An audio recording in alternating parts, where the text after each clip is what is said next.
Un mundo dividido por la razón y la fe. His Dark Materials. El podcast de la serie de HBO. Bienvenidos al segundo episodio de la segunda temporada de His Dark Materials. Este episodio se llama La Cueva, The Cave, y para platicar con eso estoy con Toño Sempere.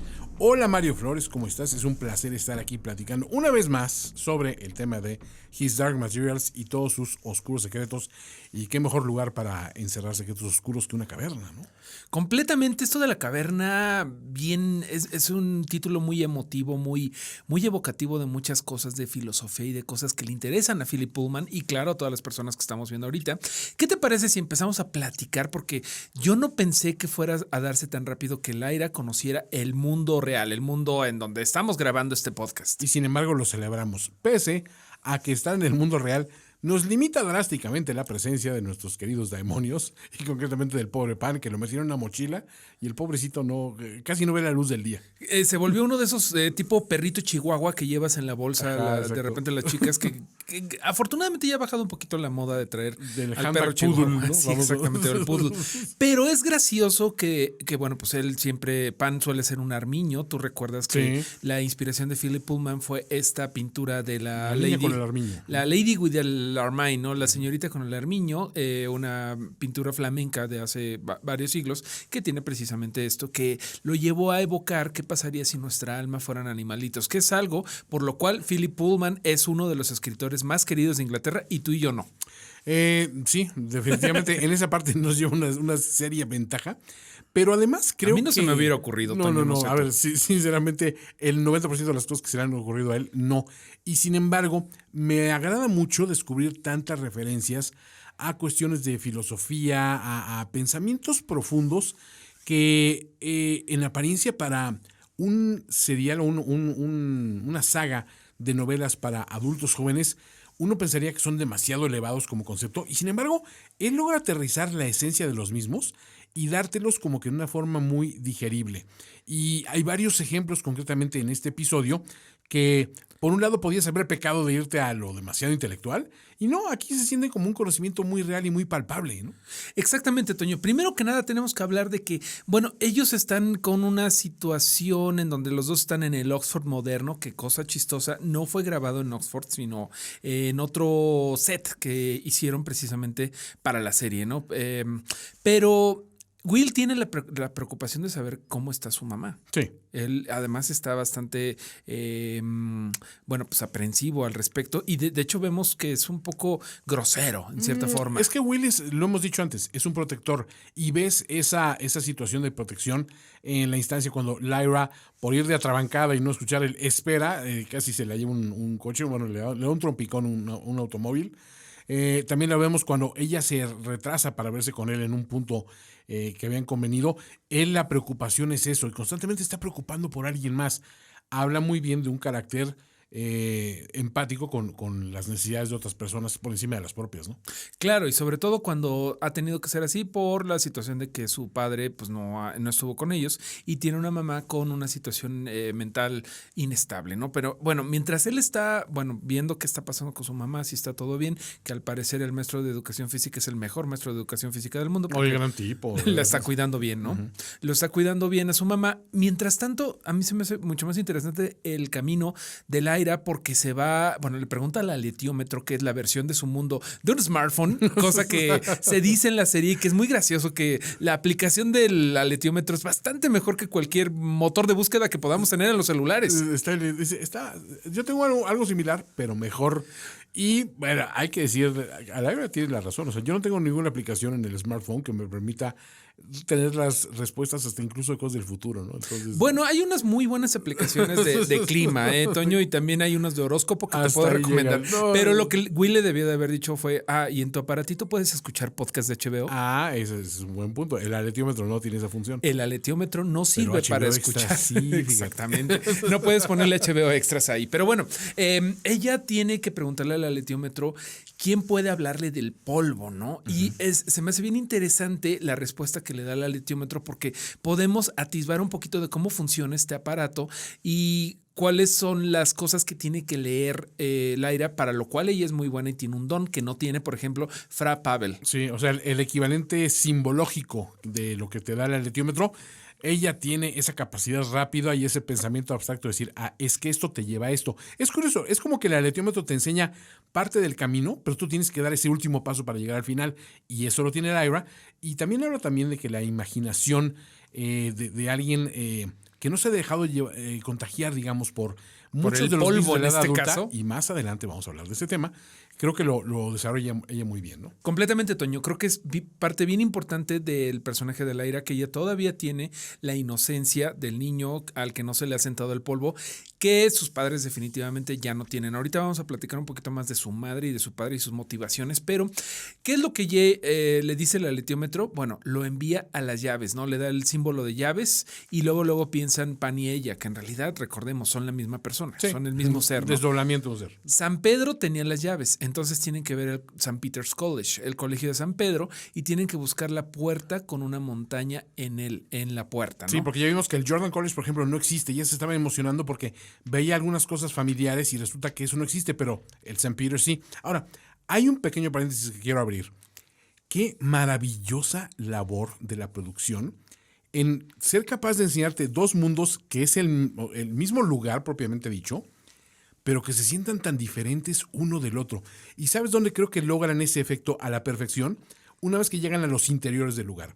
El Oxford original que conocemos del mundo de Lyra es un Oxford muy adusto, muy formal, con grandes techos abovedados, con libros de piso de piso a techo propiamente en las paredes, con mobiliario muy clásico de madera oscura, con hogares de chimeneas permanentemente encendidos, mientras que el Oxford moderno es muy funcional, muy práctico, muy oficinístico hasta cierto punto, y creo que eso te ayuda a romper la ilusión de un lugar y otro rápidamente y decir, claro, ese es el de ella, este es el de nosotros. Aquel tiene elementos como si hubiera estado atrapado en un punto en el tiempo. Y me llama la atención cuando te remontas al primer capítulo y la veías recorriendo las cocinas y todo este rollo, cómo era. Y aquí sale corriendo entre un lugar donde hay meseros y eso. Y notas la diferencia palpable y no hay ningún elemento escandaloso que te diga, bueno, es que en este mundo usamos relojes inteligentes, ¿no? En la pulsera.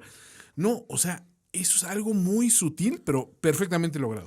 El único elemento pues, muy disturbante de diferencia entre ambos es el que se dio en el episodio anterior cuando Will dice, ¿por qué el Armiño está hablando? ¿Qué está pasando? ¿No?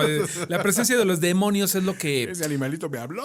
Ese animalito. Hablando de demonios y de demonios con forma humana, bueno, ya regresó Lord Boreal. ¿Ya estás contento al fin? Sí, que es mi villano favorito. Es que tiene un aire de amenaza magnífica, súper... compro perfectamente el aura de amenaza de Arlion Bakari, ¿no? Aparte, hay una cuestión muy interesante. Es un villano muy inteligente, porque lo ves esperando pacientemente dentro de un auto. Después, el encuentro que él logra con Lyra, precisamente, lo hace sentir muy casual, como esto simplemente sucedió.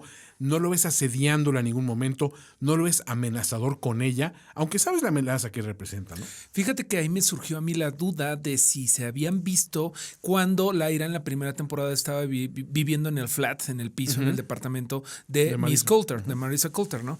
¿Te acuerdas que hubo un momento donde lo tiene que buscar? Me fui a esa escena y por poquito no se vieron.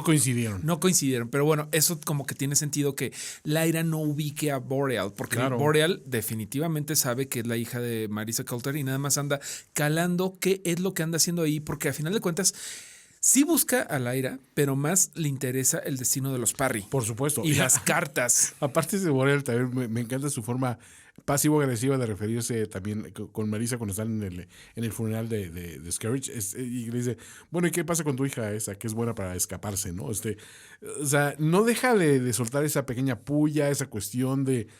yo sé quién eres y tú sabes quién soy, ¿no? O sea... Buena para mentir, buena para escaparse, pero mejor para mentir, ¿no? Es Lyra Silvertongue. Y luego también tiene una mentalidad súper rápida. Ella sería muy buena para hacer podcast. No, definitivamente. De cómo luego le explica, sí, trepanación. No, aquí dice aquí lo de trepanación.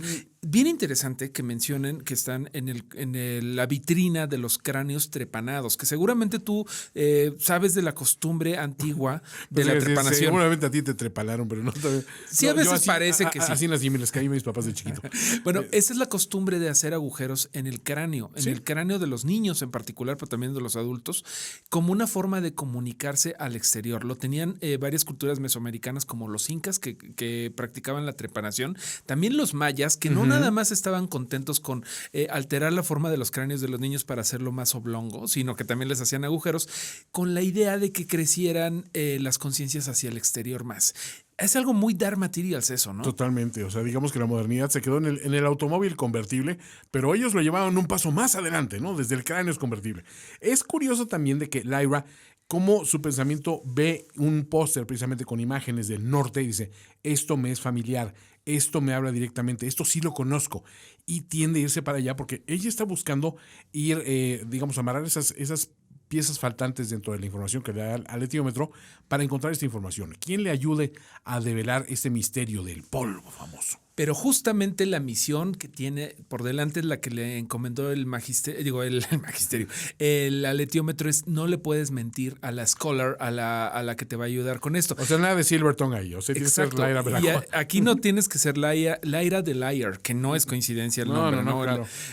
Tienes que ser bien honesta con Mary Malone, que afortunadamente Mary Malone es un personaje que te hace fácil el querer ser honesta porque es muy abierta, está interpretada por Simon Kirby y evidentemente nos damos cuenta de inmediato que es una chica científica. Nos enteramos que era una monja que perdió la fe porque no tenía todas las respuestas. Entonces se puso a buscar las respuestas no en la fe, sino en la ciencia. Me encanta de la primera parte de la interacción entre ellas, cómo Lyra, al saber que no le puede mentir, le revela todo de su mundo sin ni siquiera atenuarle el golpe de, espérate, es que hay otros mundos allá afuera, ¿no? De entrada. Lo mejor es que no se sorprende nada Mary Malone, porque ella tiene un pensamiento científico que está abierto a muchas posibilidades y por eso dice, a ver, espérame, vamos a reconstruir esto que te está pasando, pero lo primero es, necesitas ayuda, tus padres.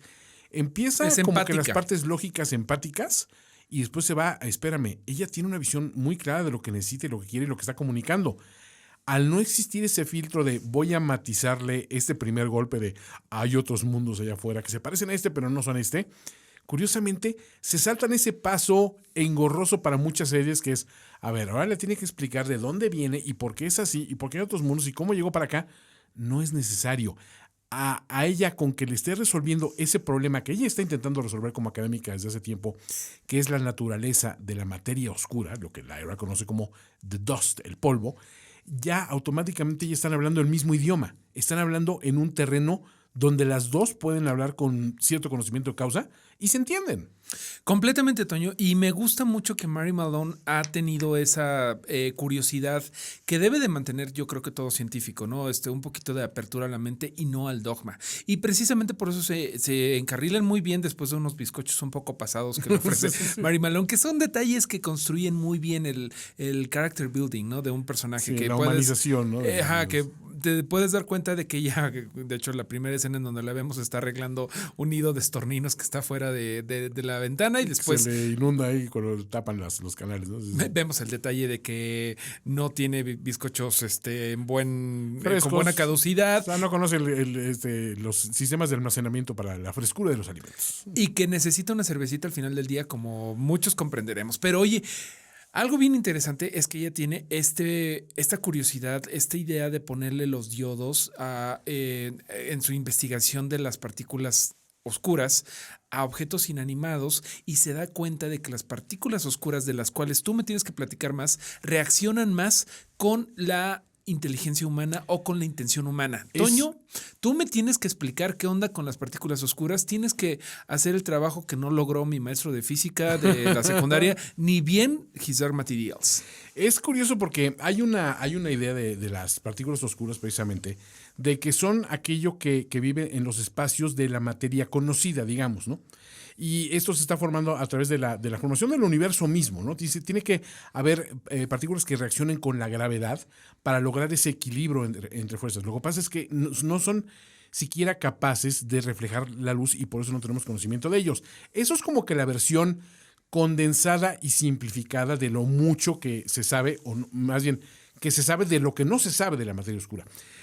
Lo que sucede también es que se habla también de ella cita al poeta John Keats, que es un poeta romántico inglés del siglo XIX, Así que si vamos a nerdear sobre otras cosas, ¿por qué no nerdear sobre la poesía romántica del siglo XIX? Bueno, resulta que Keats hablaba del concepto de las capacidades negativas. Él estaba criticando el pensamiento de otros poetas y simplemente decía que esta famosa capacidad negativa, él imaginaba al ser humano como, y la existencia humana, la vida humana, como una gran mansión de muchas, muchas habitaciones y muchas recámaras. Y dice que la primera a la que llegamos es la etapa precisamente de las capacidades negativas. Es la inteligencia infantil, digamos, el conocimiento infantil, donde te sientas en una habitación y está llena de portales iluminados, pero no tienes prisa por moverte hacia ellos. Estás abstraído en una existencia apacible y simple, donde te dejas que los estímulos te lleguen. A la siguiente etapa pasas a la cámara del pensamiento virginal. Y aquí la cuestión es que ya tienes un poco más de conciencia de dónde estás, pero resulta que todos esos portales abiertos que hay en la siguiente habitación son pasajes oscuros. Y es que te llevan a esas preocupaciones del adulto, a la negatividad, a la opresión, a la miseria, a la enfermedad, al dolor. Todas esas experiencias que en teoría nos hacen madurar como seres humanos, pero en este punto todavía tienes que mantener esa cuestión de no forzarte a transponerlos. Dice que te tienes que dejar ir. Y si te fijas, cuando Lyra habla de su forma de leer el aletiómetro, y es lo que la hace tan efectiva, dice, es que simplemente me concentro como en nada, en dejarme que me lleguen a mí las ondas y las vibraciones de estas partículas y no estarlas buscando. Y la extensión de este pensamiento se ha difundido en muchas formas filosóficas, poéticas y literarias a través del tiempo. Me viene a la mente Douglas Adams, el autor de las novelas de Hitchhiker's Guide to the Galaxy, que él hablaba que volar es el arte de arrojarte contra el suelo y fallar. Y en sus libros lo escribe como eso, que un tipo que llega, se tropieza y en el momento que está cayendo piensa en otra cosa o algo lo distrae y cuando se da cuenta está flotando, está volando. Pero en el momento de darse cuenta que está flotando y está volando es cuando cae. ¿Sabes? Otro escritor inglés que también tiene ese concepto de la propia ignorancia, por así decirlo, es la que te permite a veces el éxito. Terry Pratchett, con su personaje Rincewind, que es un mago que también es un incompetente, que la magia más poderosa que tiene es la que no sabe que no podía hacer. Me parece que un poquito tiene que ver con este concepto un poco como contradictorio, ¿no? De la capacidad negativa, que entonces lo que me estás diciendo es que Lyra en todo caso pondría su mente en la primera etapa en donde es la del infante. Está en un punto, digamos, intermedio. Es curioso también de que hablen de transponer puertas, es lo que decía Keats, ¿no? Y aquí en este caso ella transpone puertas de un mundo a otro. Y creo que cada puerta nueva que se abre es dar un paso más hacia ese mundo adulto, ese mundo lleno de incertidumbres, donde realmente tienes que madurar porque vas a madurar. Y es también lo que le está sucediendo a Will, que se está acercando a esa edad en la cual ya se convierte para él un peligro el conocimiento adulto, la madurez, el transponer esa adolescencia, que pues puede ser hasta cómodo en cierto momento. Dicen que no hay peor mal que un adolescente y un joven que no atesora lo que tiene y quiere ser adulto, ¿no? O sea, eso que te dicen, bueno, es que yo cuando estaba chiquito decía, ojalá ya fuera grande para hacer tal y cual cosa. Y después cuando eres grande dices, ¿por qué quería apresurarme para llegar a esto, no? Para mí toda la adultez se resume en la frase, no crezcan, es una trampa, ¿no? Pero esa es la diferencia de Lyra, que todavía no ha crecido, a pesar de que tiene muchas... Es muy despierta, definitivamente. Muchas experiencias que ningún adulto puede. Totalmente. O sea, ella habla precisamente de cosas de, le puedes decir a su amigo, bueno, es que tú eres un asesino. Bueno, pero es de los buenos, ¿no? Y aquel hasta se ofende porque en su mundo el concepto está mal. Pero cuando ella habla de la justificación de cómo llegó a eso, dice, bueno, pues es que sí es cierto. O sea, lo eres en el sentido estricto de la palabra, más el espíritu es una cosa distinta. Y eso es lo que se me hace tan admirable de His Dark Materials y de Sir Philip Pullman, el lograr aterrizar conceptos que tendríamos que rechazar, pero dice, espérate, es que en otro mundo, en otra realidad, esto es normal. Y eso es lo que lo ha hecho bien polémico, ¿no? El trabajo también de repente ha tenido en el mundo real, en el mundo de los podcasts, digamos, ha tenido el problema de que de que la religión se ha enfrentado a líderes espirituales y religiosos que, tal cual como en el magisterio, le dicen que su trabajo es un poco problemático, ¿no? Es un poco Controversial, ¿no? Completamente. A mí me llama mucho la atención, hablando de Philip Pullman, la decisión de llamarle la cueva al programa, la caverna, al programa de computadora que tiene Mary Malone, ¿no? Que efectivamente se encuentra situado como que en un subsuelo, algo que se podría interpretar como una cueva. A mí me refiere mucho a la cueva de Platón, este mito que te enseñan de repente en la secundaria o en la preparatoria, que es una metáfora que hace el gran filósofo Platón para explicar cómo todo el conocimiento humano depende de la posición en donde estés en la ignorancia, por así decirlo. Él hablaba de unos hombres encadenados a la cueva, que están encadenados en una cueva en donde nada más hay una lámpara que los ilumina, pero la lámpara está atrás de ellos, una veladora, más bien una vela. La luz que proyecta la vela sobre los objetos de la caverna es lo que perciben los hombres dependiendo de qué tan cerca o qué tan lejos esté la cueva. Pero la luz que está echando la sombra distorsiona los objetos que no podemos asir en cuanto a su esencia verdadera. Es decir, si en la cueva hay, por ejemplo, un paraguas, un pingüino, una jarra de cerveza, ellos van a ver formas distorsionadas de estos objetos sin ver la esencia de las cosas. A mí se me hace que aquí un poco la metáfora de la cueva, a lo mejor lo estoy extrapolando de más, pero es que la computadora está interpretando de cierta forma la esencia de esto que le llamaremos el polvo, le llamaremos las partículas, ¿cómo le llaman también? Las partículas Rusakov, que así le llaman también en el mundo de Lyra. Y se me hace muy bonito que te meta por ahí de repente en una serie de armiños que hablan un concepto como la cueva de Platón. Sí, y aparte esos juegos de luces y sombras que son tan útiles para hasta, ¿cómo te diré? Hasta para iluminar una escena y tú mostrar amenaza o esperanza, según el ángulo de la luz misma, ¿no? La luz también como una metáfora del conocimiento y de la iluminación. La luz también como un elemento de búsqueda, ¿no? Recordemos que Diógenes también caminaba por las calles con una linterna encendida en busca de un hombre honrado, decía, ¿no?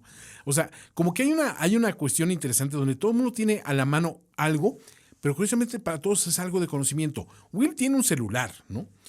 Mary quizá tiene su gran computadora que le está entregando respuestas que no encontró en la fe. Lyra tiene su aletiómetro y la guía fiel siempre de su alma, de pan, ¿no? Pero todos tienen ese elemento que los está ayudando a llegar a un fin último. Y eso es lo que curiosamente noto que no existe en los personajes que podríamos considerar como nuestros antagónicos. Ellos lo que los está moviendo, especialmente las acciones de estos personajes, que podemos decir que son los buenos, ¿no? Están yéndose no a una búsqueda de conocimiento que están buscando los buenos en una forma muy simplista. Están movidos más por precisamente detener el conocimiento, controlar los medios de acceso a él y sobre todo controlar el poder, ¿no? Porque vemos, vamos a cambiar radicalmente de Oxford, vamos a ver las naves del magisterio y vamos a ver que, pues, en efecto, el cardenal Turok is no more. Oye, Mario, desde el funeral de Turok, esa figura tan totalitaria de estos hombres vestidos de negro en estos recintos también oscuros y hablando de temas oscurantistas. Muchos hombres, este padre Greaves hablando de blasfemias y de herejías y de todo cuando están interrogando a un pobre doctor Lancelius que venía de emisario nomás a gestar la paz entre brujas y magisterio, ¿no? Pobre Lancelius, ¿no? Que lo habíamos dejado de ver desde la primera temporada. Hombre. Ahorita nos recuerda que aquí anda el doctor Martin Lancelius. ¿Recuerdas que el episodio anterior platicábamos sobre si las brujas solamente son mujeres? Exactamente. Precisamente Martin Lancelius es lo que pasa cuando una bruja tiene un hijo varón. Vive con él, y lo explica aquí perfectamente, ¿no? Vive con ellos hasta que es hora de que se asiente su demonio y entonces le dicen, bueno, muchas gracias. Gracias por participar, estamos en contacto. ¿Alguien más? Cambiamos números, aquí está mi número y nos hablamos. Y ¿sabes dónde vivo? Precisamente lo bueno es que Martin Lancelius sigue siendo fiel al mundo de las brujas y por eso lo mandan a ser intermediario Serafina Pekkala para recuperar un poquito del desastre que pasó por la intrusión en la nave del magisterio de la reina reina bruja Ruta Skadi. Me llama mucho la atención lo hermoso que es Lancelius en la descripción de qué son las brujas, ¿no? O sea, como que estamos acostumbrados a escuchar de ellas como estos entes malignos. y él habla que son quienes tienen la capacidad de descubrir los misterios y bellezas de este mundo. Es algo muy, muy poético hasta cierto punto, y ellos lo ven como una herejía, cómo abandonan a sus hijos, y aparte quieren que abandonemos la fe. Y él dice, es que ellas ni siquiera son sus enemigos. O sea, él intenta ser el pacificador y el conciliador hasta el último momento, y acaba en grilletes el pobre hombre, ¿no? Entonces, es muy doloroso ese proceso, pero es muy real. Esa gran metáfora totalitaria de quienes quieren controlar el conocimiento y la narrativa y la concepción de la verdad, qué fuerte es, ¿no? Tradicionalmente yo pienso que las brujas, su gran enemigo no ha sido la luz o Dios y los ángeles, ¿No?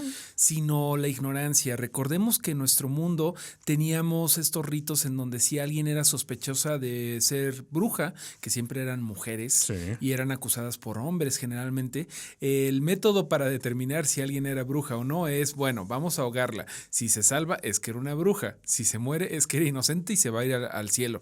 Qué ignorante No puede precepto, ser. ¿no? Sí, Pero sí, bueno, sí. Es tan ignorante que es un silogismo que te Absurdo, duele la ¿no? cabeza, Sí. da risa. Pero bueno, desgraciadamente las brujas aquí están en el plan de ser las atacadas en este episodio porque finalmente vemos que MacPhail se reelige. Bueno, no se reelige. Se confirma en el cargo pasa de interino. Se reafirma, al exactamente. cardenal. Con este cónclave que nos recuerda mucho a lo que vemos en el Vaticano, aunque es Sí, completamente los diferente. famosos ritos de quemar los votos, etc. Y hay incluso momentos donde encierran al cónclave de Bajo los padres, candado, ¿no? sí, Para el candado. candado. Y de aquí no salen hasta que nos escoge algo, que afortunadamente es algo muy sencillo para Father MacPhail gracias a Miss Coulter. Sí, digamos que ella sembró todo el camino. Pero Mario, antes de regresar a este punto de Coulter MacPhail y esos planes nefandos, ¿qué te parece que nos platicas algo a través del glosario oscuro? Glosario oscuro. Glosario oscuro. Me parece perfecto, Toño. Vamos a intentar definir un poquito sobre los clanes de los cuales se hablan durante este episodio, los 9 clanes de las brujas y en particular el clan del lago Enara. ¿Qué te parece? Que es el que es atacado por las fuerzas del ahora cardenal MacPhail. Y lo usa como una especie de demostración de fuerza, el decir, bueno, si Graves, que es un loco radical absurdo, es así de fuerte, tú tienes que ser un paso más allá que él. Entonces, ¿cómo se va a lograr? Con estos bombardeos, con estas bombas incendiarias sobre Lake Enara. Y uno ve el famoso poder destructor de la tecnología a un nivel pues prácticamente tolkieniano, ¿no? El que jugaba mucho esto también con la cuestión de las grandes maquinarias de los magos, cuando empiezan a olvidarse del conocimiento mágico y empiezan a ir por el conocimiento mecánico e industrializado.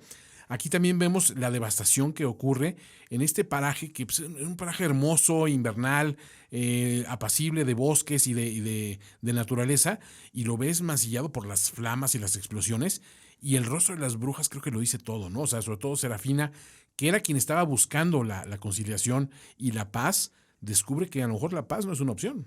Así es, Toño. Bueno, aquí en el glosario lo que queremos es platicar un poquito sobre los diferentes clanes. Está el lago Enara, que es el que ahora está, como dices, en llamas. Era el que estaba gobernado por Serafina Pekkala y está inspirado un poco en el lago Inari de Finlandia, de nuestro ¿no? mundo, ¿no? Hasta el nombre de Serafina Pekkala es un nombre finlandés. Exactamente, pero vemos que hay varios lagos que también están inspirados en otros lugares de Europa en particular, ¿no? Tenemos el clan Keitele, el Enara, el Ladoga, el Lubana, el Bisha, Umolese, Mikosharbi, Nania, Tamir, Tishoshera y Nova Kieska. Y si tienen ciertos conocimientos lingüísticos, notarán ahí influencias nativoamericanas, sajonas, eslavas, hasta de los rusos antiguos. Hay también raíces africanas. O sea, todos estos tienen como que de ciertas tribus, hasta un motivo tribal, digamos, y de tribus ancestrales, que te dan a entender también cómo es la naturaleza de estas brujas en sí, ¿no? Completamente, Toño. Pero bueno, este lago pues está en llamas. Vamos a ver obviamente cuál va a ser la venganza de esto, porque a mí me parece que le están haciendo el trabajo a Ruta Skadi, que quería unir a los 9 clanes. Los 9 clanes, Creo ¿no? que ya no hay otra opción más que la guerra. Sí, o sea, y esto de unir a los 9 clanes te da a entender de que si una bruja fue capaz de lograr la devastación y el asesinato de la máxima figura de esta iglesia, en un momento que ni siquiera era de guerra abierta y declarada entre ambos bandos, Yo no me imagino lo que pueden hacer todas esas brujas ya organizadas bajo un fin común, justificadas por un ataque previo a su lugar de origen. ¿Y cuántos inocentes no van a acabar pagando por esto? Pues eso también es otra cuestión que vale sopesar, porque me imagino que Serafina también mucho de su cuestión de vamos a buscar la paz es no arriesgar de más, ¿no? Exactamente. Y qué curioso que hables de que los inocentes están pagando, porque vamos a hablar un poquito de Miss Coulter y los inocentes que ha ella dañado, ¿no? Porque hay una escena muy interesante en donde va a ver a Thorold, que es un cautivo del magisterio. No me canso del hecho de que el demonio de Thorold sea un fiel perro. Sí, exacto. Pues no, es que era el perro fiel de Lord Asriel. Pero hay un momento en donde, bueno, Thorold le informa que Lyra lo que hizo Asriel con el hermano, bueno, con Roger, con su amigo, y que medio quería hacer eso con Lyra, cosa que es bien interesante que tanto Asriel como Miss Coulter tuvieron en su poder a Lyra en posibilidades de hacerle la intercisión en el caso de Miss Coulter y, bueno, simplemente cortarle el demonio, y los dos no lo hicieron. Es correcto. Los dos protegieron a su niña, a su hija, lo cual te habla de que por lo menos tienen un poco de amor hacia lo suyo, hacia su propia criatura. Bueno. Si bien no un amor a los inocentes, porque ya vimos que no tienen empacho en llevarse por delante a niños. Roger, sí, ¿no? Y en esta lucha por conocimiento, pues creo que lo único imperdonable es que si bien está bien que seas curioso, no puedes llevarte por en medio a niños. Sí, creo que el mensaje grande que tenemos que obtener de todo esto es que la vida de los niños tiene que mantenerse sagrada hasta cierto punto, y es cuando transpones ese portal, digamos, ese imperativo moral, donde ya te estás metiendo en un problema muy serio y no hay regreso real. Yo no puedo encontrar una justificación de Lord Asriel para lo que hizo, por muchos motivos que dé y muchos argumentos científicos, morales, sociales que te quiera dar al respecto. Cuando lo aterrizas dices, sí, ok, todo eso muy bien, pero no olvidemos que tomaste la vida de un niño, de un inocente, para llegar a ese punto. Y es donde también juega con la modalidad de una manera muy interesante y muy madura Sir Philip Pullman en sus novelas y, bueno, en este caso en la serie, ¿no?